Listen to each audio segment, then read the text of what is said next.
technical difficulties. That wasn't even the D's fault. Or the professor. But we have been doing pretty well. We really have been doing pretty well without any technical difficulties. Yeah, just do one. No. All right. Coming up on the show today, our question of the day is, what is the treatment for the 6 types of cheaters, 6 types of cheating? Last week we covered the 6 types of cheaters, 6 types of cheating. So today, I know one type of treatment. I know what type of treatment. What the therapy looks like. I said I know one type of treatment that I was heard about when we was like in the 80s. What, who was the lady, the woman that cut the man's thing off? What was her name? Oh Lord. Bobbitt. Lorena Bobbitt. Lorena Bobbitt. Now, that's the best treatment right there, y'all. That would be considered a behavioral intervention. But it's not evidence-based. It's not supported in the, it's not supported in the research. And those are not the views of KUAW Radio. For those of you who don't want to do Lorena the cutoff, we're going to talk about if you drag your cheater to therapy. And if they'll go. If they'll go, that's true. I see a lot of couples, though, who are in for infidelity. And I actually see a lot of, like, the cheaters, they'll come for individual. Now, sometimes they're forced. Like, you either going to get help. Or bye-bye. Or I'm hiring an attorney. And then my phone be blowing up. Like, I need to schedule. But there are some who are like, no, I really want to get better at this. Like, I feel horrible. I love my spouse. I don't want to go through this. And here's what's interesting. Although I probably see more men in for cheating than women, the men seem to be more remorseful than the women cheaters. Yeah, because we already got cheated on, so we just giving it back to you. Not I, but that's just how some women. Revenge cheating. That's the revenge cheater. That's the revenge cheater. But I always thought that was interesting that the women oftentimes are almost, a lot of times, unapologetic. A lot of times, a lot of women don't get caught. If a woman get caught, it's really because she wants to get caught. Because we are, honey, guess what? We are the offsprings of Eve. You better understand that. You know what? Y'all think the D is kidding. But you better ask somebody. Men do get caught more. Yeah. I see. Because we're the slickest one. We was the one that started the game for real. I see a lot of female cheaters who they never get caught. Never get caught. Why is that, D? Why, wait, hold on. Wait, let's wait till we get to that segment. Hold on. Because I'm about to be all up in that right now. My thought about it. I'm just going to give you my thought about it. Well, real quick, what is it? Why do women not get caught? Because we're very particular and we put parameters around these things. You know what I'm talking about? Like when I was out there in the world, I used to tell them, I'm like, hey, I got 2 main boyfriends and I'm not leaving neither one of them.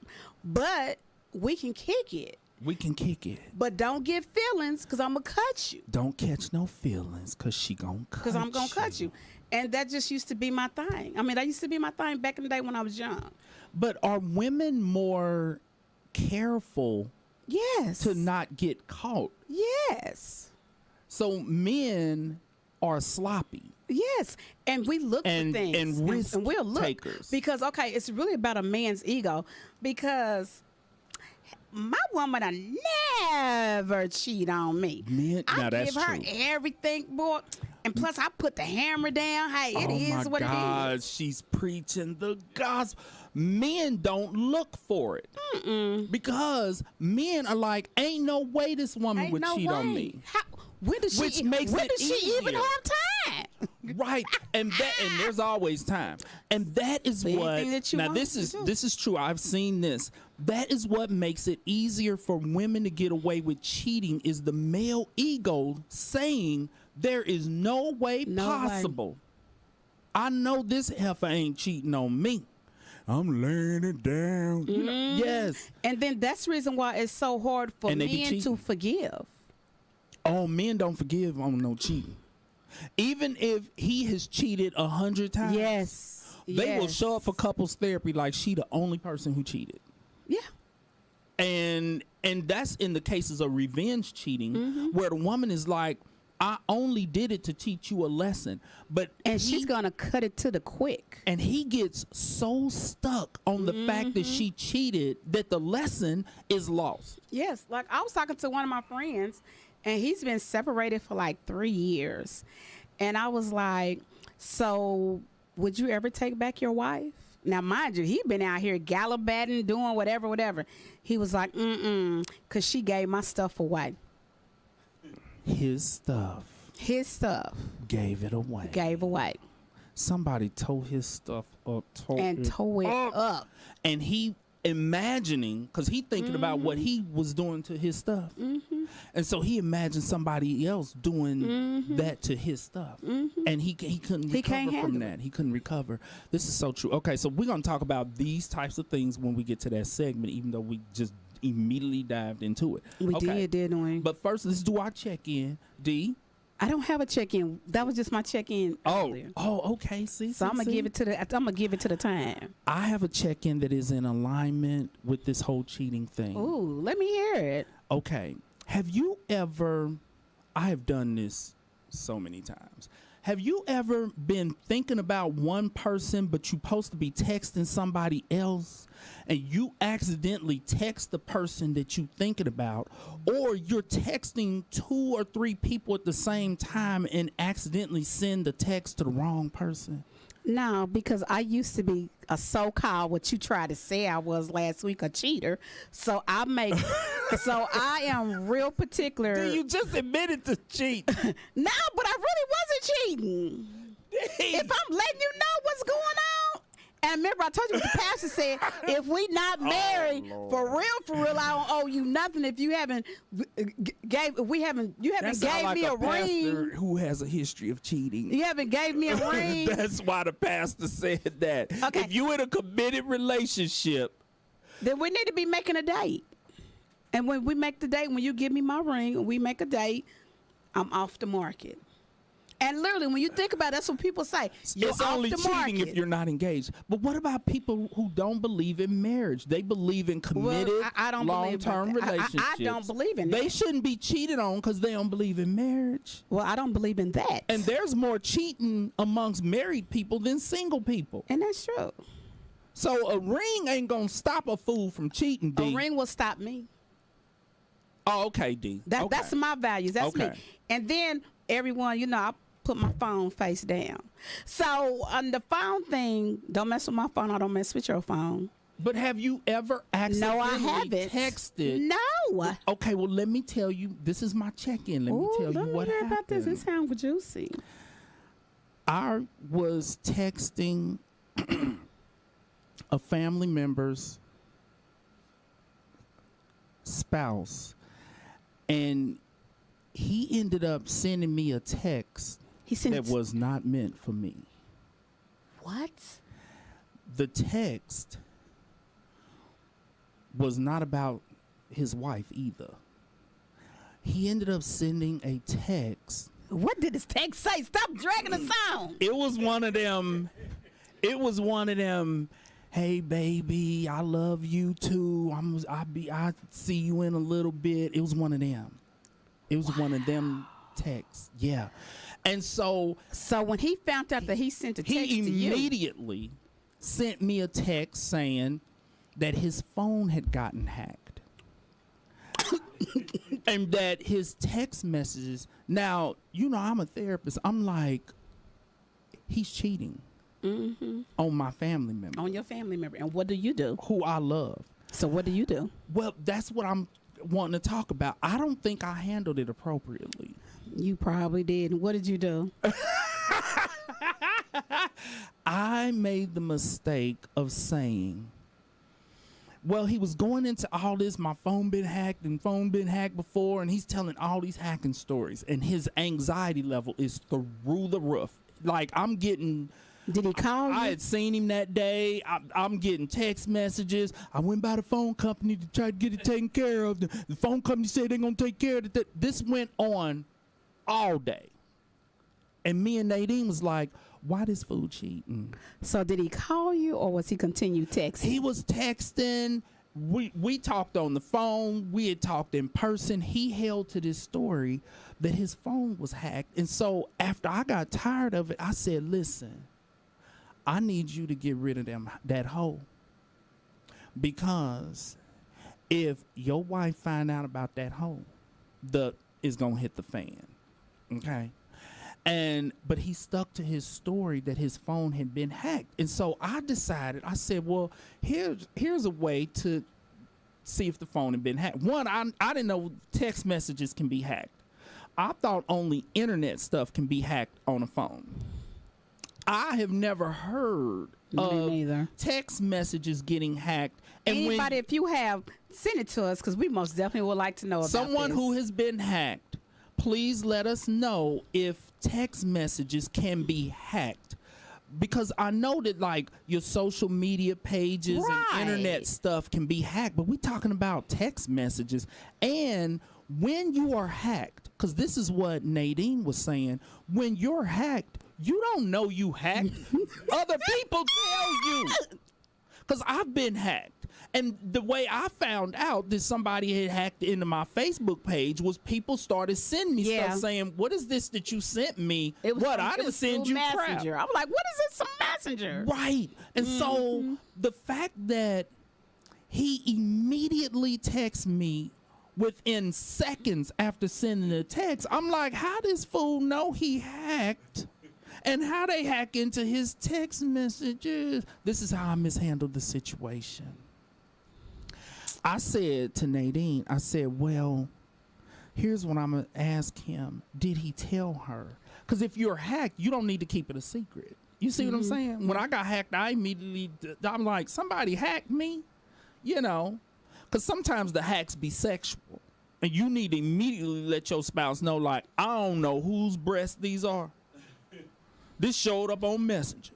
When my hack was about somebody dying, it wasn't sexual at all. But I still, just in conversation. But they wanted you to click on the link and see. And get a virus on your phone. Get a virus on your phone, right. Right. And that's the other thing. How are you hacked and there's no link, there's no virus? What kind of hack? How is that a good hack? Who's hacking in the phones to send love messages? I think it was a no hack. So this is what I did.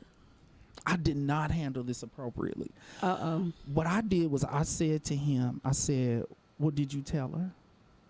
No, I didn't tell her. I didn't want to go through all that. Go through what? Well, I didn't want, why would you be going through something though? If you were hacked and you've been to the phone company and they fixed the phone and you've been hacked 100 times before and you've always told her, why couldn't you tell her about this time?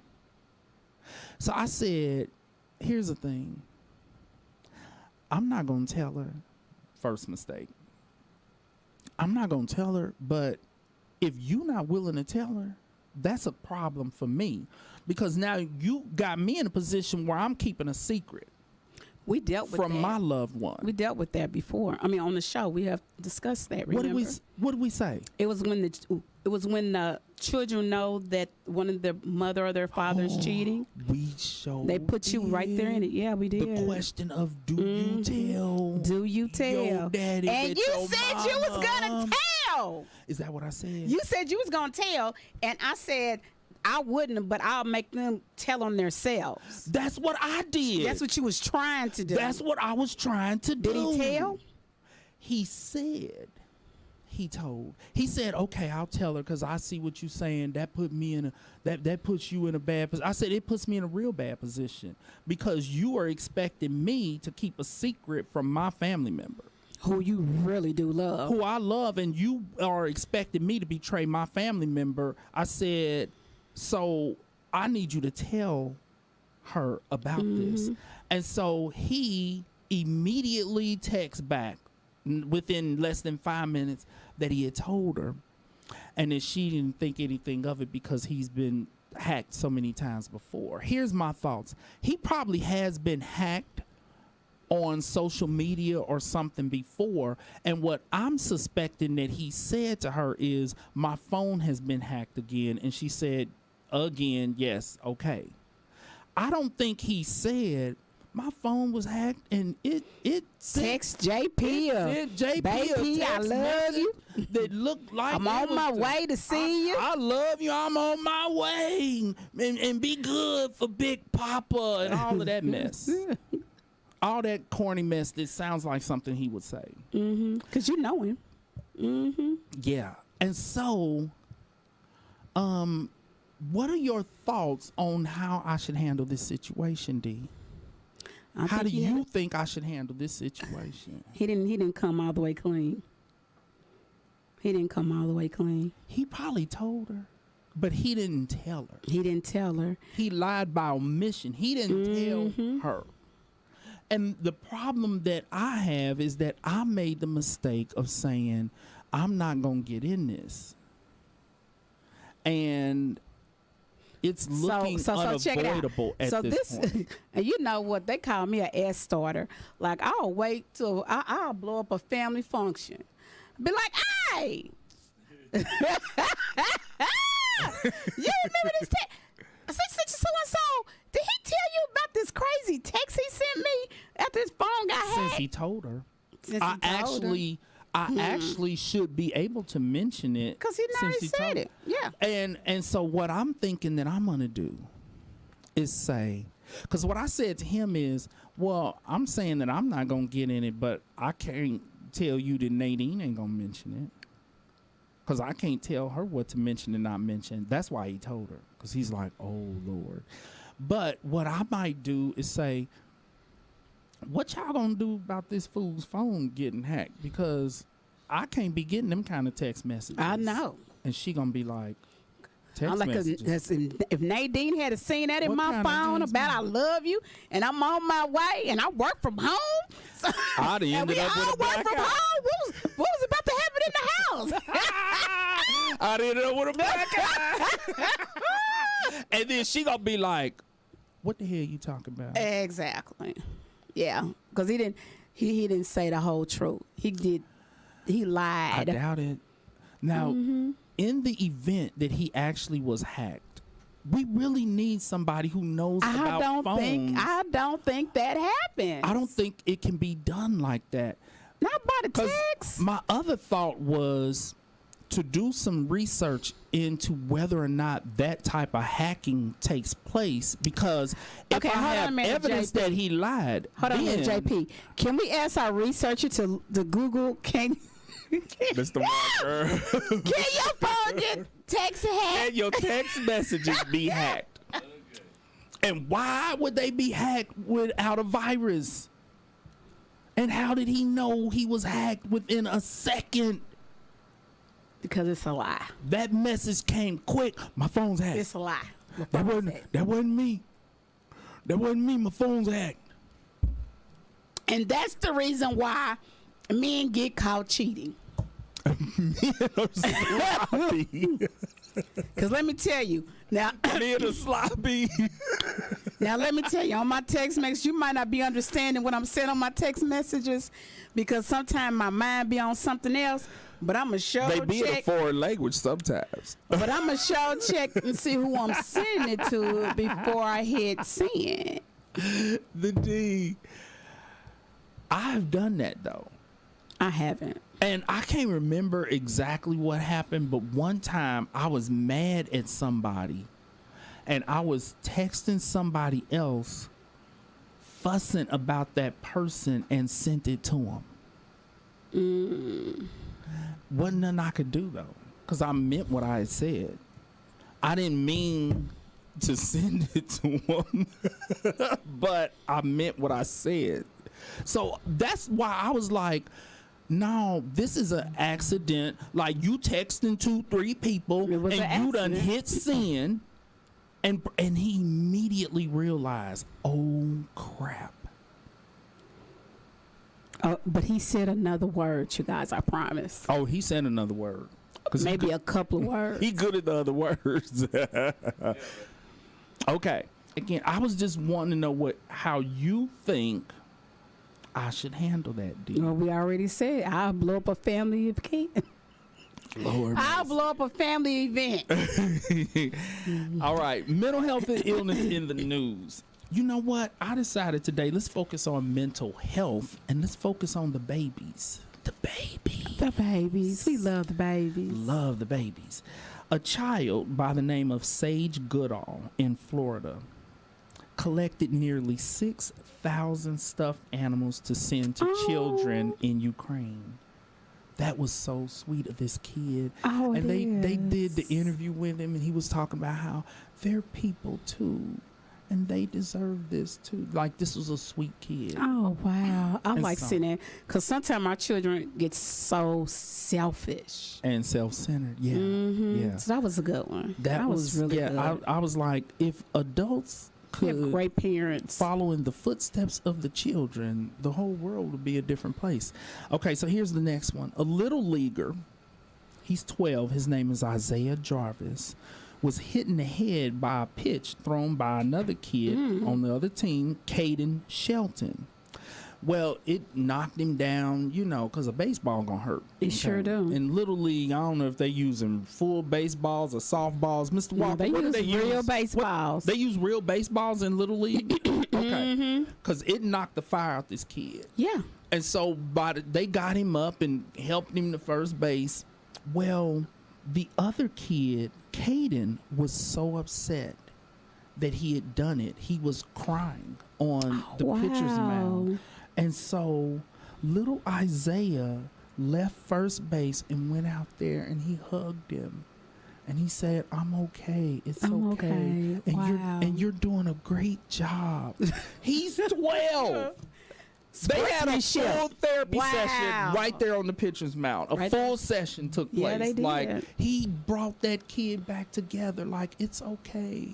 I got a little headache, but it's I'm okay. seeing stars and birds, and I'm dizzy. He didn't say all that. But I'm okay. But he might have a concussion though. But just the fact that Did you bring everybody else some Dairy Queen? I knew while we was on the air that the D, I knew it. She got ADHD, Mr. Walker. She cannot contain herself. I She like is talking to Sundays with somebody. strawberry. She is talking to the professor who just walked into the studio. D, stay focused. With Dairy Queen. He ain't bring us nothing. There you go, talking about it now too. Exactly. How you come up in here and don't have 4 cups? And since y'all are off topic and stuff, I will say that your phone can be hacked, but I don't know about the text messages. But it says that hackers can hack into your phone and then see your text messages and emails. So, Oh, this actually might be possible. No, it's not. How did he know so fast? He though? said C.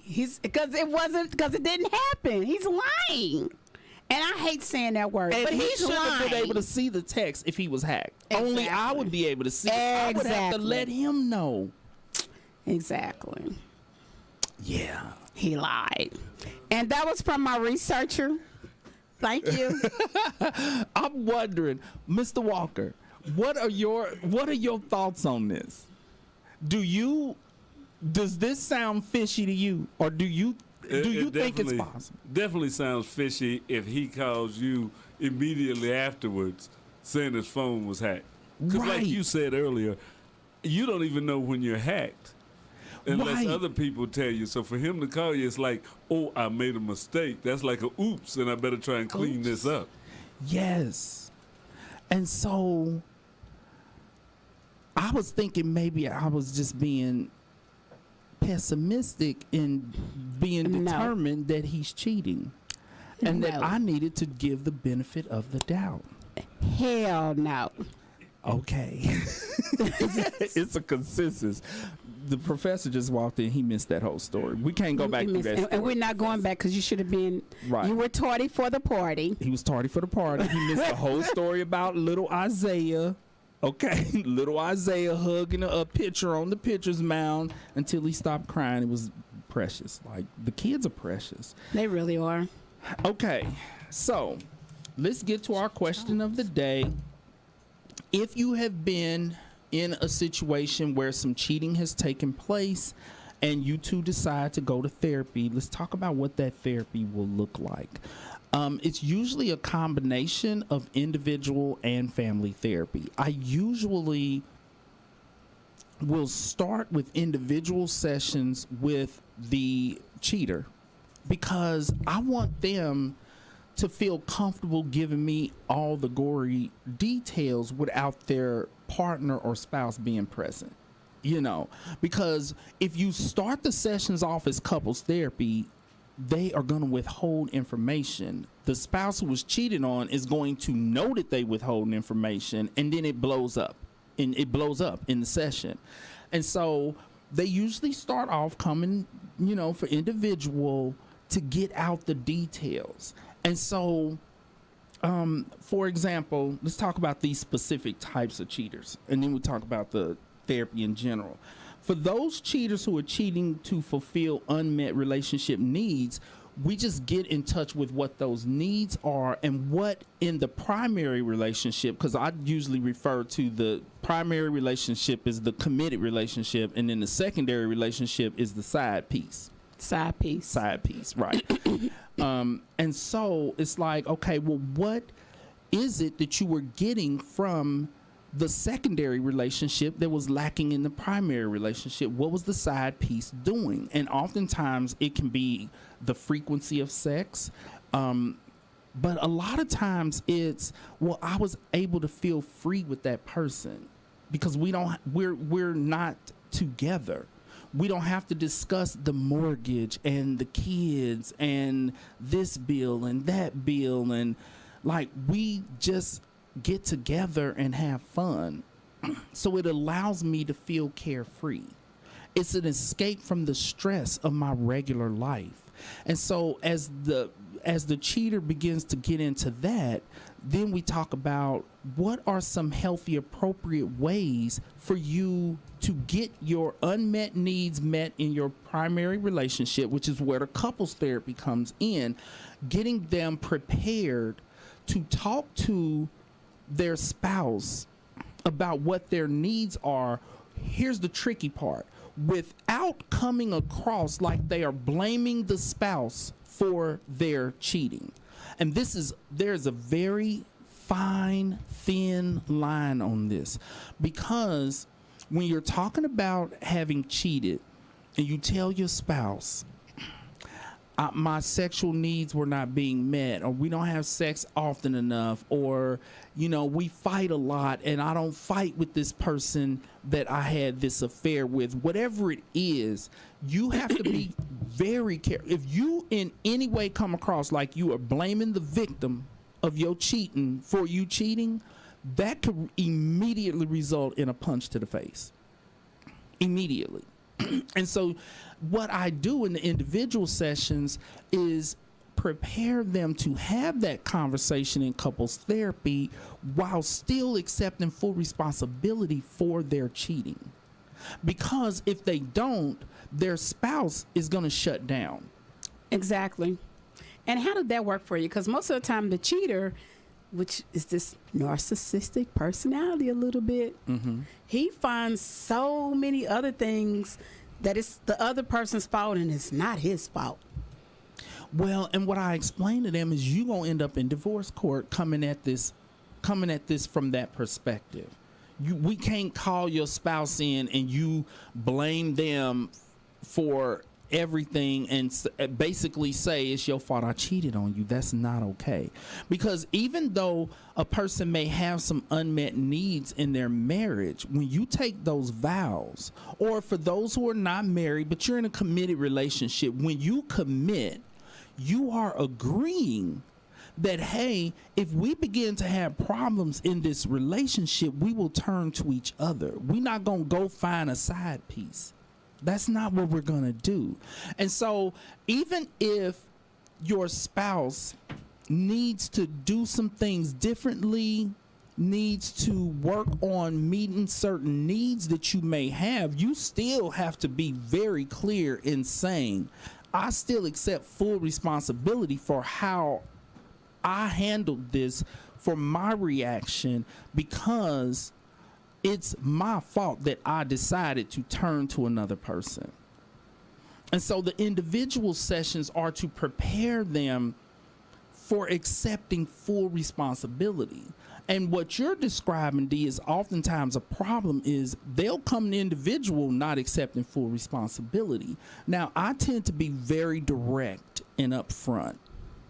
And so I'm more than willing to point out that something is BS to a person. Like, that's BS what you saying to me, and thank God your spouse ain't here, because and he's gonna say it just like that.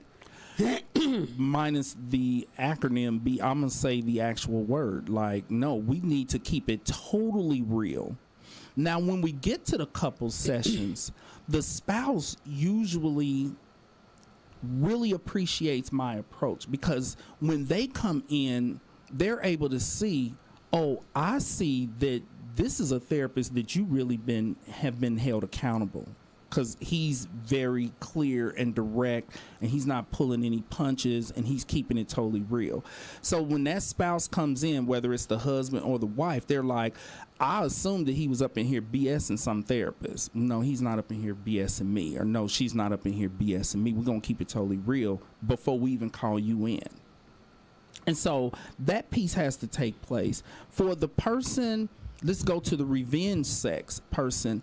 What that therapy looks like is, one, revenge sex tends to backfire. As we talked about, if it is a woman having an affair for revenge, as the D has already said, men don't handle that well. They don't care if they cheated 1,000,000 times. If you screw one person, they are so stuck on that.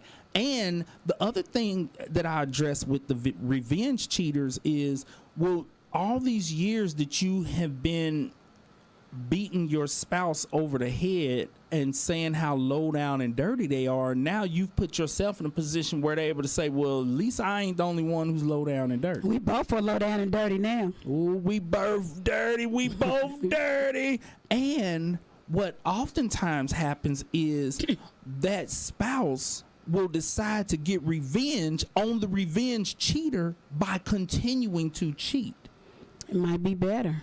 And so the revenge cheater says, wait a minute, how you gonna cheat on me because I cheated on you, because I cheated on you because you cheated on me? So who you getting revenge against? But the victim of revenge cheating is like, you cheated on me, and I'm doing more screwing now than I ever was doing. And see, oftentimes those couples, if somebody has to be willing to stop cheating, because sometimes the revenge cheater says, oh really, you want, oh, because I can continue what I can do this again. Don't make me, because I can get, and then it's like, okay, now we got revenge for revenge for revenge for revenge. Like, it becomes an unending, ridiculous and stupid cycle. And so the goal in those sessions is to get the two of them to agree this is a lose-lose situation if y'all just continue to cheat on each other for revenge. So, or they can just end up being roommates.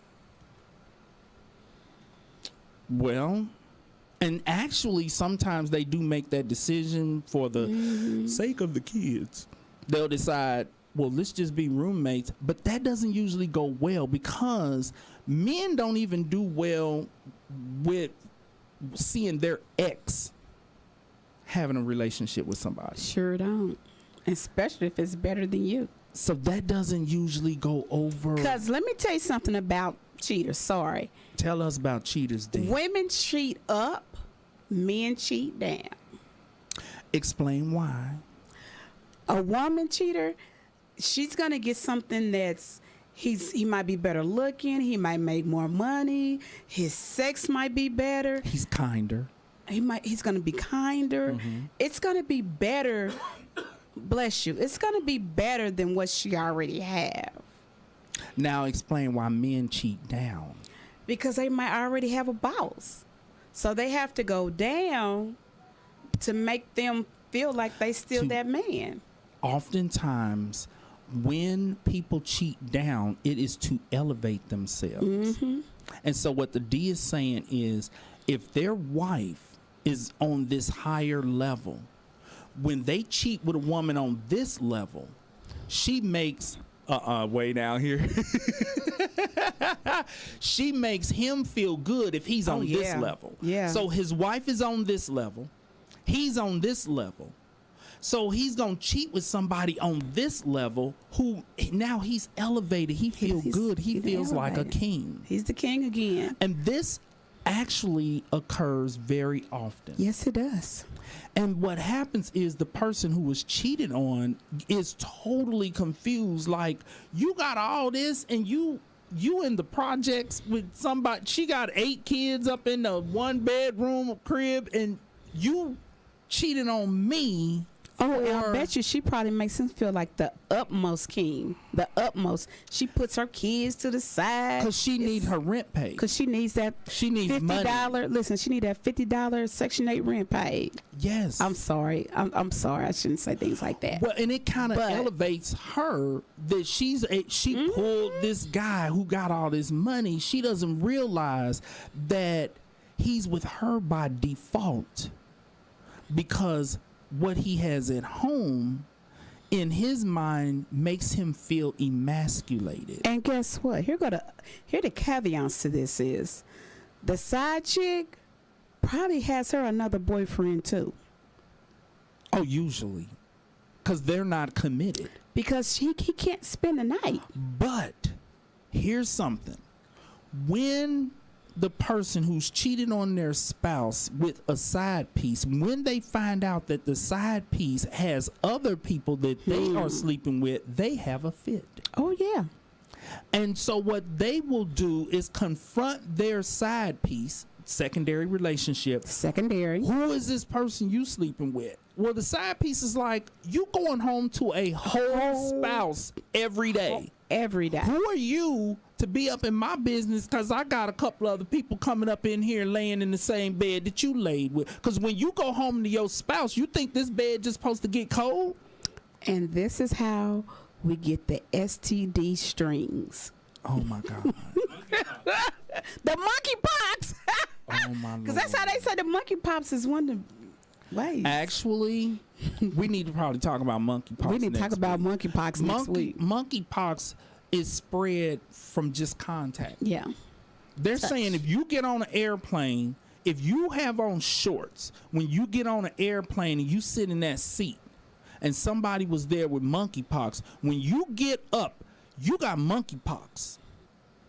So bring you a towel, a beach towel. Or wear pants.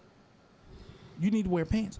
Okay. And so, yeah, so that's that with revenge sex, cheating, okay? The sex addiction people. Hold on a minute. Listen here, friends. Stop calling me. Because if you're my real friend, you know from 2 to 3, I am on Cognitions, speaking of Unspeakable, with JP and Stacy D. I have got over 15 phone calls from my friends, except for Michelle Lee, because that's my dog. She have not called me. No. She's usually watching the show, so she knows not to call. Exactly. So all the rest of you guys, you're in trouble. Okay, go back. That was a special service announcement. The D. D, if you would just, you see my phone is over here on silent. D. What it is on silent. But you reward the negative behavior. This is classical conditioning. For those of you, and by the way, she has gotten us all the way off track, okay? All the way off track. Classical conditioning, I don't have time to go into the full theory, but her people are reaching out to her during this time because she responds. Because she's complaining that they reach out, but she's also texting them. That's what y'all can't see. She's texting and responding to these people, which rewards their negative behavior. You're not going to get them to stop contacting you when you are busy. I'm telling them on the air. On the air. Ding, ding, ding, but ding. They still got a response. And that's all they like. You gonna respond to me. That's what you gonna do. I went through this years ago with people blowing my phone up during therapy sessions. We are so off the subject right now. Yes. blowing my phone up during therapy sessions, but I eliminated that problem. D, I can't believe you have been working in social services for 100 years and people are still blowing up your phone when you're busy. Because everybody think I just do whatever. Boundaries. You have not set good boundaries. I know. Okay. I have problems with that. That's my ADHD. But my phone is sitting here closed. It's doing its own thing. People blowing it up. I'm sure there's all kind of text messages and everything, but I don't respond to that. Let's see how many missed calls you have. I do not respond to that. I don't see very many. My people know I'm not like you, D. I don't play with people. We know you don't. I don't have no problem with hurting feelings, like none at all. That's what I had to check you a couple times for hurting feelings. That's just. Did he try to check me too? That's just what I'm gonna do. But I have thick skin, so it don't bother me. So one call. He done missed one call. One call has come in. I got 21 text messages. That's because you don't really check your text messages like you should. Well, you're not texting text messages till 11 o'clock at night. And this text is from somebody who's watching the show. What'd she say? One, that we wasn't live on the internet, but we were live on Facebook. So she was pointing out another technical difficulty. Technical difficulties with JP and Stacy. That's my girl Leslie. That's my girl Leslie. She's our VIV. She's our VIV. Thank and you, my Leslie. wife is. And my wife is VIB. She made that. Hey, Nadine. She's because you didn't tell her last. You didn't say her name last time. And she wasn't playing that. But your spouse is automatically a VIV. Mine wasn't. But we cannot take our spouses for granted. Even though we know that they're automatically a very important person, a very important viewer, you still have to say, it's like, I tell my wife every day that dinner is good. She knows she cooked good dinners. Okay, I'll just finish. Will it really be good, though? No, they really be good. But she knows she makes good dinners, but I don't want to take her for granted and not compliment her on dinner. You see what I'm saying? So I took her for granted and didn't mention that she's VIV. Okay, D, is there any other side tracks that you want to do because you in your symptoms today? Or can we get back? I guess I'm feeling really good today because I did a honey. Oh my God, I didn't mean. I did a honey thing today. I took my grandkids. Oh my God, she's actually getting off track again. I didn't mean. My grandkids, we have a little time. I took my grandkids for their for their orientation, and I just really felt good that they're like really big boys now. Oh my God. What? And people thought they were my children. That's always a plus. That is a plus. Oh my Lord. They're sophomores now. Okay. Okay, now I'm done. Right back to cheating. Oh, she hugs the fan. I'm sitting here sweating because it's hot in the station. Okay. There you go. Oh, D, you get us so off track. And I'm like, what was I even saying? Okay. For those cheaters who are cheating because of sex addiction, what that therapy looks like is relapse prevention planning. Okay, the same approach to relapse prevention planning with any other addiction, drugs, alcohol, gambling. It's a process of identifying their cycle, what leads up to the sexual indiscretions, and then pulling from that cycle the internal and external high-risk situations, triggers, okay, that put them at risk for cheating. And so once they identify all their internal high-risk situations, which are thoughts and feelings, like stress and anxiety, depression, anger. I got mad at my spouse, so yeah, I called my ex-girlfriend up from back. And she's always open. And she's ready. My ex was ready because she wanted this. She stays open like 7-Eleven. Right. Lord, do you always go too far? What? Oh my Lord. 7-Eleven. I don't even know. It's not even very many 7-Elevens still open. Okay, open like Quick Trip. But it's the stays open part. It's the stays open part. Okay, like, but a skank stay open. Okay, so and so identifying the internal high-risk situations, which are internal mood states that place a person at risk for wanting to self-medicate with sex instead of drugs or alcohol. And then the external high-risk situations, which are people, places, and things, same definition as the definition of a noun, those things that put a person at risk. Now, the most common external high-risk situation I see is going to the club.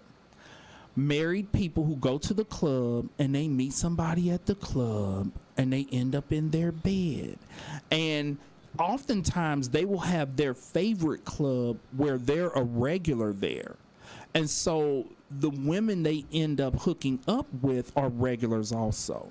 For my female cheaters, their external high-risk situation is oftentimes the workplace. There's this man they work with. He been flirting with her and she been flirting with him. And they end up doing freaky things. Now, that is not an external high-risk situation a person can avoid. The intervention, because once all the external and internal high-risk situations are identified, then there's the process of coming up with interventions to combat those high-risk situations. Well, for my cheaters who work with the person they were cheating with, they're like, so what, I'm supposed to never go to work? Go to a different department. That is what they do. They have to switch departments. Get on a different schedule. Yes. Maybe you need to go to second shift. And if you cannot... And the spouse is usually like, I don't know what you gonna do, but you better figure out a way to stay away from him, because otherwise I'm gonna show up at that job, I got something for him. So you either figure out a way to be away from him. Still not gonna have a job. Well, then he's in prison. She actually might be able to keep the job, but it's gonna be some drama, okay? When you got your husband and your lover fighting in the parking lot, like, that ain't good. That's not good. Mm-mm. And so then we do have to discuss, if you cannot transfer to a different department, if you cannot get a different job. This is with my professional people who are like, I make a lot of money at this job, I don't have the power to just transfer somewhere else. Then we work on other ways for them to set some boundaries. You don't need to be going to lunch with this person that you're trying to stop having sex with. No. Y'all don't need to be standing in front of the water cooler looking at each other like this. Want to go to the janitor's closet? And going to the janitor's closet, ripping off clothes, and no. And so they have to work on still setting those boundaries, but the spouse is usually not comfortable with them working with that person, period. And so that becomes an ongoing issue in the marriage, is you still work with your cheater. How am I supposed to know you're not cheating? And so what you were talking about, D, is a lot of times men are like, well, how she got the time to cheat? She got the time and she works with the person she's cheating with, because they at work. They have their whole lunch hour, because I do know people who have sex over lunch. I have clients who have sex with strangers over lunch. Because they get on their phone, they like, lunch is coming up in a couple of hours, I need to find... On those apps. On those apps. And they leave, they go on their little lunch excursion, and then they come back to work. Smelling funny, but they come back to work. I don't know, they might have a whole bag in the trunk. Well, men don't do whole bags.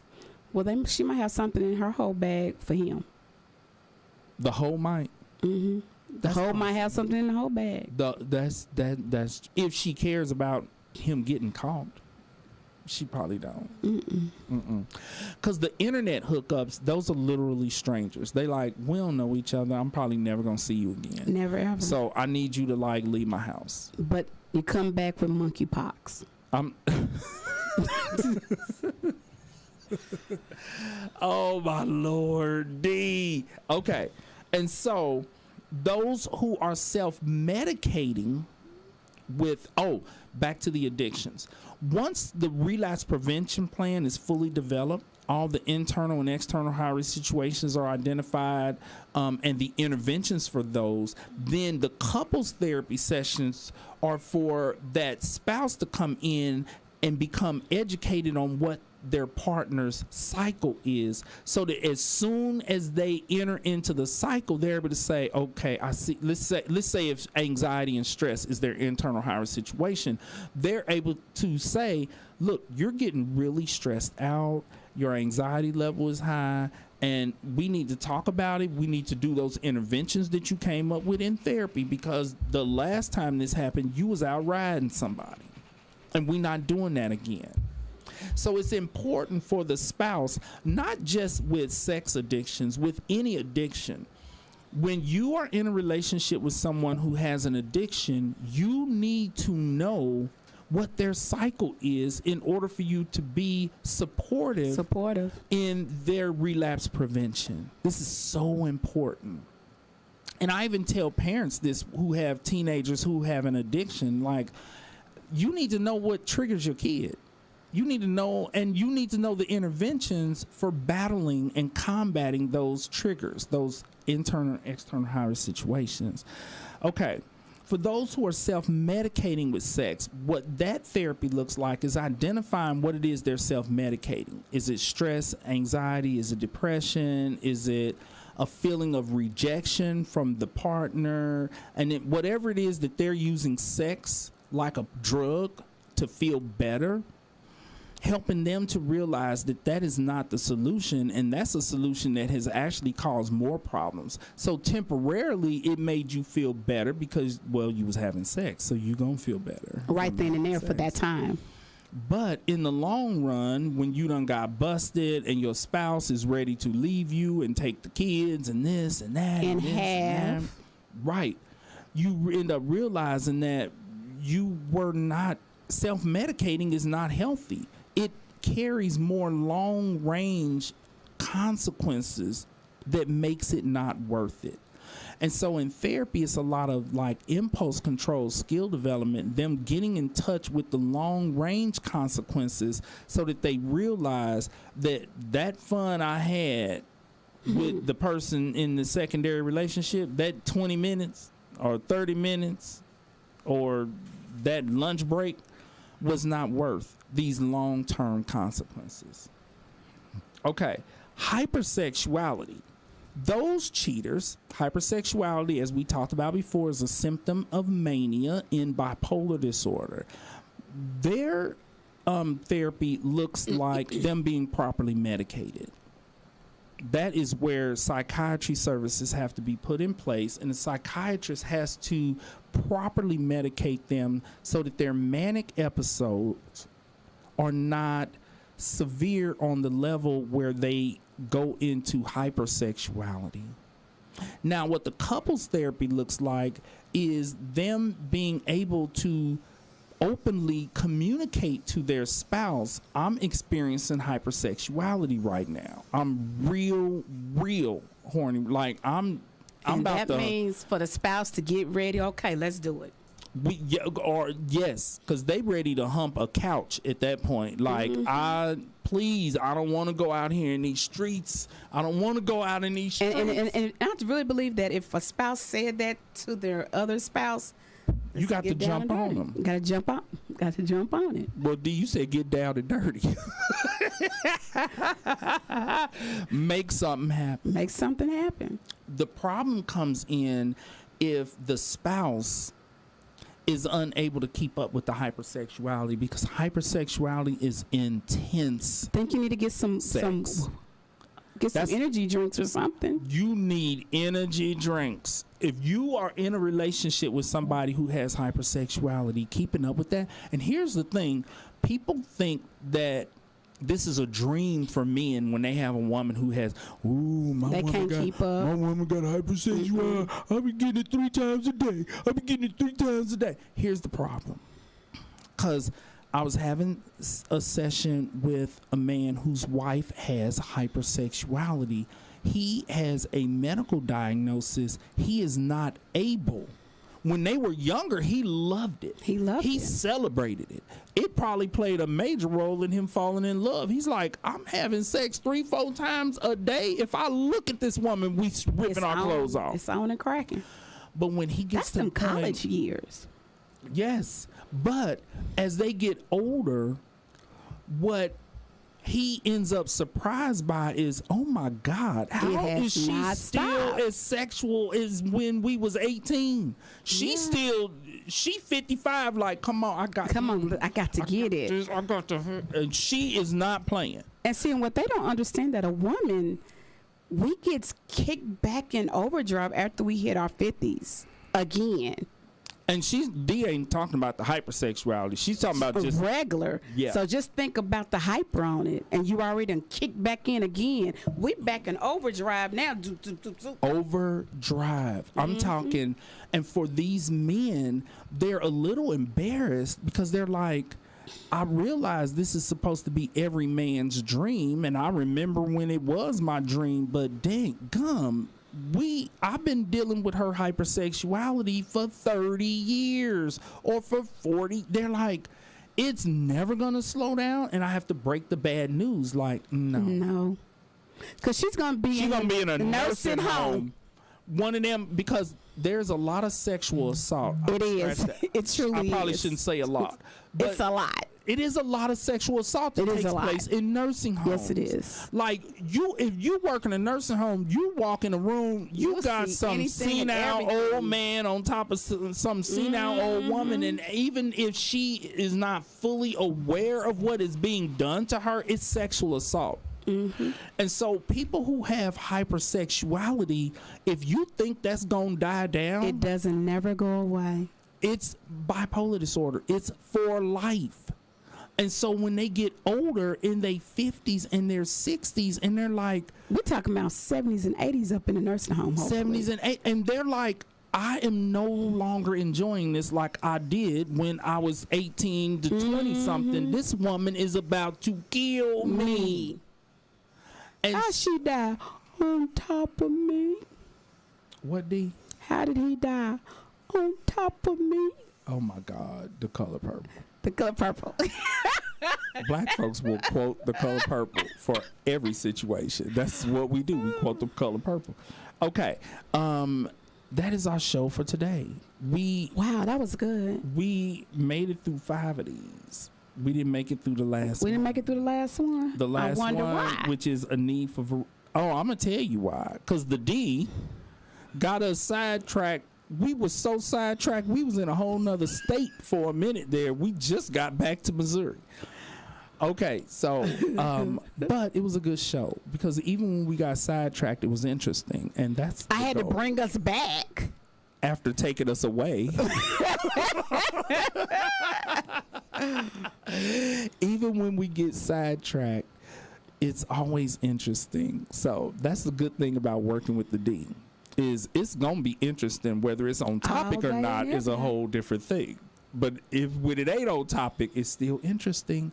All right, thank you all for joining us. That is our show for today. And remember, worry about nothing and pray about everything. Thank you. And don't forget to like us and tell your friends about us on Facebook. Like and share. And we are going to be re-airing our shows during prime time. Prime time. On Thursdays. At 7 p.m. At 7 p.m. D. Bye-bye now. We're done.